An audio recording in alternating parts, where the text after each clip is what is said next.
Багш онцсон байна.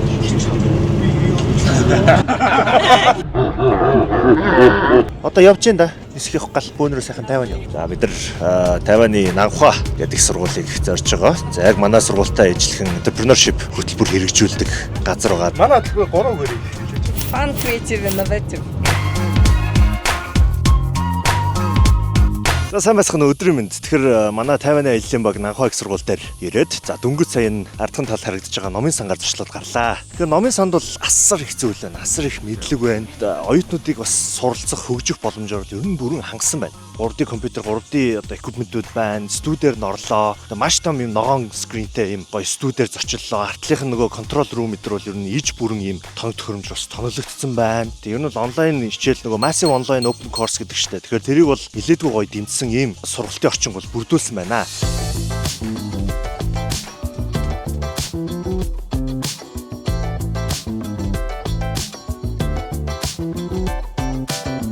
За тэгээ одоо энэ ард харагдаж байгаа бол тэр чигтээ ингээд гоё цэцэрлэг. Ерөөсөө энэ кампусын 70% нь ногоон байгууламж гэж байгаа юм. Нэг юм жоохон шумуултай юм байна. Тэгээ бид нарыг орж ирэхэд нөгөө шумуулны юм цацлаг хаасаагүй санитал байсан. Тэр шиг юм хаасаагүй юм шумуулны одоо цацлаг байдаг юм байна. Тэрийгээ бидэрт бүгдэнд сайхан төрхиж өгөөд одоо бол ямар ч гэсэн нэг шумуулаа сайхан айцсгүй л явж байгаа шиг байна. За ингээд бид нар Нанхуа их сургуулийн оюутны зоогийн газар орж ирчээд байна. Тэгээд бид нарыг айгүй гоё халуун дулаанаар хүлээж авсан, гоё хоол идсэн. За нэг зүйл онцлог гэдгийг бас та нэг харуулах гэсэн юм аа. Тэгэхээр хэдүүлээ нэг ийшээ эргээд харцгаая. Англи гэдэг юм жиг утгаар нь хийж байна. Хоолны үлдэгдэлтэй юм бүр ингээд усаар зайлаад ингээд угааж бүр хайдаг гэж байгаа байхгүй юу. Тэгээд яг хогийн цэв дээр нь очингууд ямар ч муухай юм өрцдөггүй гэж байгаа байхгүй юу.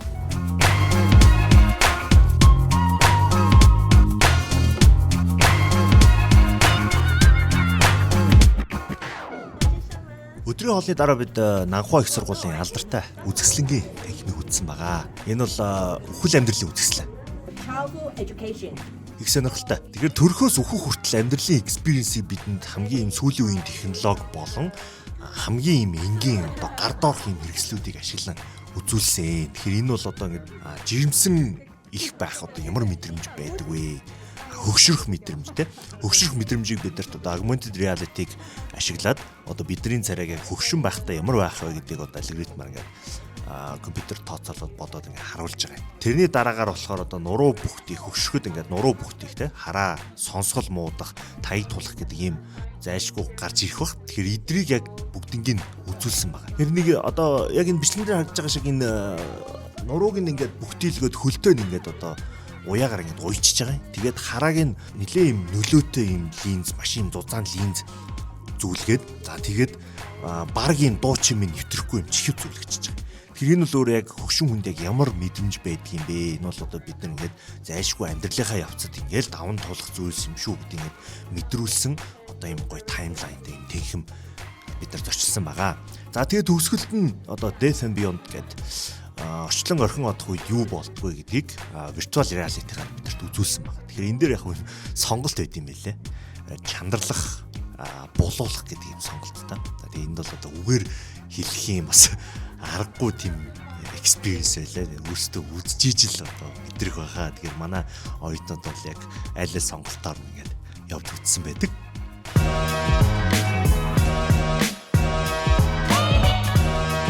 Өнөөдрийн одоо албан ёсны үйл ажиллагаа дууссан. Бид нар Далины шөнийн зах дээр орж ирчээд байж байна. За янз бүрийн юм байна да. Энд нэг юм өмхий дүүфүү гэж юм байдаг юм байна. За тэрний үнэр бол бас та нар өөрсдөө ирж ээж л мэдэрнэ. Nice. За амар олон вендорууд байдаг юм байна. За стажиг амьдрал буцалж ийн энэгээр бол Тэжгөө. Юм ч бас дүүфнээс бол байх те. Тайваны аяллаа 2 дахь өдөр.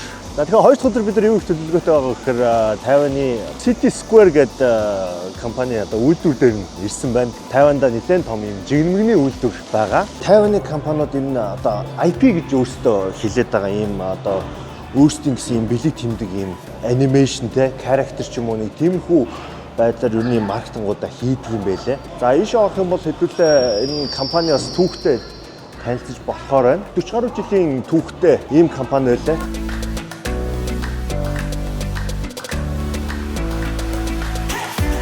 Гоё самтай. Жохоо өөр. Ингээд амар хурдан юм уусаад ирд юм байна. Смут баяртай. Дахиад ингэ уулзчих. Тэгэхээр аяллаа сэтгэлээс бидтэй уулзаач. Дагуу сайхан байна. Тийм янз янзын юм үзээд кампус ус таалагдлаа. Тэгээд айгүй хичээл хиймээр гоё кампустай юм байлаа. За өнөөдрийн кукины сонирхолтой юм байна. Стори айгүй чухал юм байна гэж ойлгож авлаа. Тэгээд саяны энэ үйлдвэр нь болохоор тэр нэг юм хэлбэрийн дандаа дөрвөлжин байгаад байгаа шүү дээ, тийм. Тэнгүүд энэ өөрөө нөгөө нэг юуны эзнийх нь нохоо яг нэг тийм юутай дүрстэй бол юугаар ягаад дөрвөлжин болгосон гэдэг нь өөрөө айгүй тийм ярих стори нь болж өгд юм байна. Тэгээд үүднийх нь хэсэг нь үрд дандаа юм нэг юм дөрвөлжин интерьертэй байгаад байсан. Тэгэхээр сториноосоо эхлээд лого, брендинг гэдэг юм цаашаага бас явд юм луу даа гэж бодож байлаа. Тэгэхээр маркетингийн үс нэг арай жоохон өөрөөр. Тэнгүүтээ яг нөгөө Тайваны үндэсний юм соёл бүр яг ингээд уухт нь хүртэл юм шингэсэн тим одоо маркетинг, брендингийн юм үйл ажиллагаанууд яваад байгаа нь бас их таалагдлаа. Дараагийнхаа destination дээр ирсэн байна. За энэ бол Carol Brass гэдэг одоо Brass ч одоо гоё шүү дээ, тийм. Алдартай хөгжимчдийн бүрээ ер нь одоо энэ үйлдвэрээс гаралтай. Энд ч одоо бараг 6000 жилийн ийм түүхтэй хөгжмийн зэмсэг болж таарж байгаа. Нөгөө л нэг IP гэдэг байгаа бэлэг тэмдэг болсон одоо character бол энд бас байж юм те. Maybe next time we will see together. Okay, yeah. Welcome again.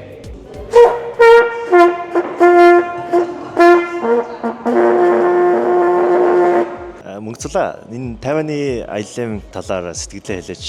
Маш өндөр сэтгэлтэй байна. За бид нар өнөөдөр бол 2 дахь үйлдвэртэйгээ буюу одоо Carol Brass гэдэг яг бүрэн хөгжмийн үйлдвэртэй танилцж байна. Тайванд бол бараг 1950 онд яг бүрэн хөгжмийн эхлэл болж исэн юм байна. Зэвсгийн үйлдвэр эрхэлж байсан одоо инженер техникийн албадууд нь өөрсдөө одоо зэмсэг үйлдвэрлэж эхэлсэн юм байна. Нөгөө армийн үед хамгийн анхны одоо энэ бүрэн хөгжмийн хамтлаг бий болоод тэрнээсээ үүсэлтэй ер нь бол 1950 оноос хойшоо энэ үйлдвэр ерөнхийдөө ол хөгжсөн гэж байна. За дахиад өдрийн мэд хоол идсэн хүмүүс шиг ярьж байна. За Pineapple Hill гээд газар хүрээд ирсэн. Асар том газар байна. Тариалангийн талбай. Тэр чигтээ сахах ананас тариалдаг. Ийм газар ирчээд байна. За энэ бас л нөгөө нэг юу маань бол байж тэ нэг юм утга сэрээ барьцсан. Муур юм уу те. Тэгээ энэ ингээд бүгдээрээ яг юм брендинг хийдэг. Тэр л яг л ийм юм байна. Юусе хаач явсан. Тэгэл нөгөө нэг муур одоо энэ Pineapple Hill-ийн одоо сайн байна. Pineapple juice. Баг зэрэг гашуун. Аяллаа сэтгэлээс бидтэй уулзаач. Аяллаа сэтгэл айгүй өндөр байна. Бид нэг хоёр дахь үзээ яваад олон одоо нэг үндэсний үйлдвэрлэгчдгүү те янз бүрийн газар явсан. Надад хамгийн их сэтгэл төрүүлсэн яг энэ Pineapple Hill гэх энэ газар байлаа. Ерөөсө 100% хог хаягдaltaгүй бүх юмаа гаргацдаг. Энүүгээр орог те жуус хийчих байна. Тэгснэ винегар хийчих байна. Кейк хийчих байгаа. Бараг энэ гахаа махтай болоод хатаасан мах хийчих байгаа. Аяг тавгуугаач, гоо сайхны бүтээгдэхүүн хүмүүс хийж байгаа байхгүй. Бүгд тэр донд хамгийн супер нь энэ нэг Pineapple-ийнхаа одоо навчгүй те навчаар нь дахин боловсруулад даавуу олон нэг цаас хийж байгаа байхгүй. Тэрийгээ эргээд бүтээгдэхүүнийхаа сав боглоо бодолтой ашигладаг гэхээр нөө манай монголчин тэгдэг штэ нөө малаас хайх юм байдгүй гэдэг шиг энэ бүр яг 100% энэ Pineapple хам болгоцооноос ямар ч хайх юм алга IP гэдэг яриад байгаа шүү дээ. Нэг маскот үүсгээд тэрүүгээрээ ингээд брендингээ авчдаг. Энэ бос их өвөрмөц ирнэ гоё ялгарлыг бий болох юм шиг санагдсан. Сая нөгөө Pineapple зармыг идэж үзлээ л дээ. Үнэхээр nice. Одоо нөгөө яг бизнес эрхлэгч бол одоо нэг талаас одоо $10 Pineapple аваад 11-ээр заруул бизнес эрхлэгч гэдэг байгаа. Энийг худалдаа хийж гэнэ гэсэн үг. А энд бол яг Pineapple-ийн одоо энд баг 10 гаруй бүтээгдэхүүн байна шүү дээ, тий. Эко, уут, одоо тэр цаасан сав гэдэг ч юм уу. Тэгээд энэ вайн байна, зармиг байна, гих мэтчлэн ингээд кейк хүртэл байна, тий. Тэгэхээр энэ ганцхан тэр Pineapple-ийг бүх эд эсийг нь ашиглаад энэ бүтээгдэхүүнийг үйлдвэрлэж байгаа гэдэг бол үнэхээр entrepreneurial сэтгэлгээ. Тэгээд дээрэс нь дитэйл болгон дээр анхаардаг юм байна. Маш ингээд нарийн дитэйл болгон дээр хүртэл анхаарч ажилтдаг нэг таалагдлаа. Юу л шүү дээ. Туулаад Pineapple барьсан юм шүү. Үгүй юм уу? Туулаа.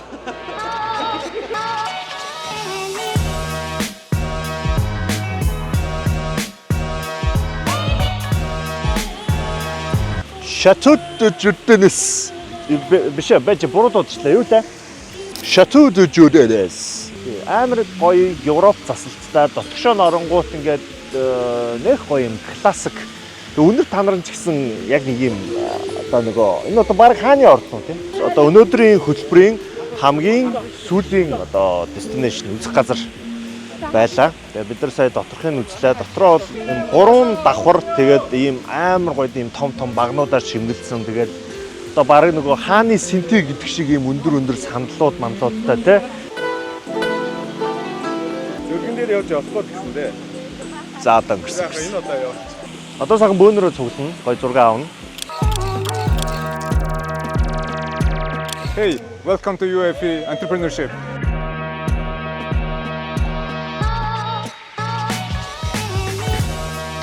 Тайван аяллаа багийн 3 дахь өдөр инхүү эхэлж байна. Тэгэхээр бид нар Enzim Village гэдэг орон нутгатаа бас нэлээдгүй алдартай. Тэгээ хамгийн чухал нь энэ нөгөө карбон нейтрал юм компани байна. Тэгэхээр одоо өөрөөр хэлбэл нөгөө дэлхийн нийтийн дулаалал гэж байгаль орчны цагуурын өөрчлөлт гэж асар олон асуудлууд бидний толгой дээр байгаа үед энэ компани юу гэж нөхөр ядаж бид нар өөрсдийнхөө карбон нейтралитиг ингэж хангачаа гэдэг юм байгаа. Захирлаас нэг яриах байсан тийм. That's nice to be here. Thank you very much. Hope to visit us.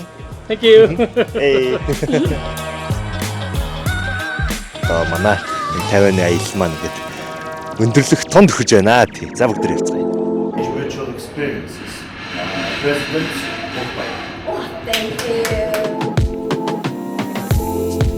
ингээд энэ аяллаа хэдүүлээ өндөрлөе.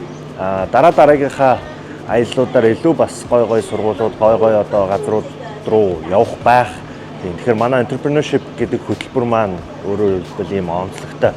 Тэгэхээр магистрийн болон бакалаврын түвшний оюутнууд маань зөвхөн одоо Монголдо гэлтгүүгээр ийм олон улсын туршлага хоригдлуулах, олон улсын ийм experience цуглуулах бас боломжийг өгдгөөрөө нэлээдгүй онцлог хөтөлбөр болж байгаа. Тэгээд энэ удаагийн манай магистрийн оюутнууд маань Тайваны Нанхуа их сургуулийг зорин 3 өдрийн турш гоё experience internship tour хийлээ. За тэгээ 3 өдрийн туршид бид нар их сургуультай танилцсан. За 5 ийм өөр төрлийн бүр яг өөр ийм салбарын бас компаниудаар зочлолоо, уулзлаа, хүмүүсийн туршлагыг сонслоо, бүтээгдэхүүнтэй танилцлаа. За зарим нэг газрууд нь бол бид нар лөө шууд approach хийгээл бүтээгдэхүүнээ зарлаа, бид нар худалдаж авлаа. Тэгээ янзын бас гой амттай, гой ийм сонирхолтой бүтээгдэхүүнүүд байлаа. Тэгэхээр энэ аялал бол үнэхээр өргөжтэй аялал байж чадлаа гэж бид нар хувьдаа бол дүгнэж байна. За ингээд аялал маань төгсгөлээр ирж байна. Аялын сэтгэлээсээ бидэнтэй уулзаж. Маш сайхан байна. Нэг сүүлийн 7 хоног ямар их зүйлийг үзээд өнгөрчгүй нэлээд борлуулчихсан байгаа зү. Тий. За тэгээд санхүүдийн засгийн сургуулийн нөгөө олон улсын дадлага хөтөлбөрөөр 50 усаар ажиллалаа. Тэгээ эндээс нэг зүйлийг аягүй сайн ойлгож авсан нь болохоор нэг одоо нөөцөө яг 100% эцсийн бүтээгдэхүүн болгож байгаа нь өөрөө аягүй энэ улсын одоо хөгжлийнх нь нууц юм уу гэж ойлголоо. Миний зүгээс энэ 3 зүйлийг анзаарч харлаа. Нэг тийм юмны брендинг гэдэг зүйл, хоёрт болохоор яг ийм дизайн, гуравт ийм value гэдэг зүйлийг бол байн гаргаж өгч байна л доо. Яг хэрэглэгчид бид нар ямар үнц нь өгч байгаа юм. Одоо танилцуулж байгаа ингээд бизнесээ танилцуулж байгаа, үйлдвэрээ танилцуулж байгаа дандаа л value яриа л тий. Тэгээд тэнгуудаа тэр доороо шууд ингээд үйлдвэрлэлийн явцаа танилцууллаа, араас нь борлуулалтаа хийлээ, амтлагаа явуулаа ч гэдэг юм өлөөс ингээд цогцоор нь бүгдийг нь шийдтсэн байгаа нь маш их таалагдлаа. Хөвчлэн дандаа юм storytelling-тэй тэгээд бас нөгөө хүүхд ориентед бизнесүүд байна гэж харлаа. Бизнесүүдээ хүүхдэд танилцуулахлаасаа нэлээ их юм хийсэн байна. Одоо тэр шоурумуудыг DIY ер нь баг орсон барилга орсон бизнес болгоно DIY өрөө байсан. Тэгэхээр хүүхдүүд хурж ирээд тэнд өөрсдийнхөө дуртай сонирхолтой юм хийгээд тухайн бизнестэй танилцаад тэр бизнесийн дагуу одоо нэг бичээний үйлдвэрт очиход гурилаар өөрсдөө бичээний хийдэг DIY өрөө энэ төр байх жишээний. За 50-ны 3 үгээр төсөөлөх юм бол цэвэрхэн, цэгцтэй, дизайнлаг гэдэг 3 үг орж ирэхээр юм билээ. За тэгээ миний очиж үзсэн хамгийн гоё газар гэх юм бол нөгөө Тапегийн Fine Art Museum байсан. Тэн дээр болохоор ингээд 3 том одоо галеритай тэгээд 3 том үзэл орж ирсэн. Тэр бол айгүй гоё байсан. Тэр нөө IP гэдсэн шүү дээ. Тэр бол айгүй их надад таалагдсан. Ягаад тэгэхээр нэг бүтээгдэхүүнээсээ гадна брендингээ бас давхар ингээд яг баланслж авч явдаг. Ер нь бол Тайван өөрөө бол яг нэг юм нэг үгээр хэлэх юм бол баланс байгаа байхгүй юу? Бүх юм ингээд нэг тэнцвэртэй байдлыг яг ингээд олоод хожил давс үжийн тааруулсан гэдэг шиг юм уус байсан. Анх удаа бид нар магистрийн хөтөлбөр дээр Go Beyond гэдэг үрээтэй тийм international дадлагын хөтөлбөрийг одоо хэрэгжүүлээд entrepreneurship инновацийн хөтөлбөрийн энэ багийн бараг 80 гаруй хувийн оюутнуудын оролцоо эрсдэлтэйгээр ингээд бид нар 7 хоногийн хугацаанд 50 улсыг зориод за тентхийн бас Нанхуа их сургуулиар зочлоод бас 4-5 компаниудаар аялаад тэр компаниудын үйл ажиллагаатай танилцаад ингээд яваад ирлээ. Маш олон зүйлийг олж сурлаа, мэдрэглээ харлаа. Тэгээ манай оюутнууд сайхан сэтгэлтэй ах шиг шүү дээ. Сэтгэл аяа өндөр ах шиг шүү дээ.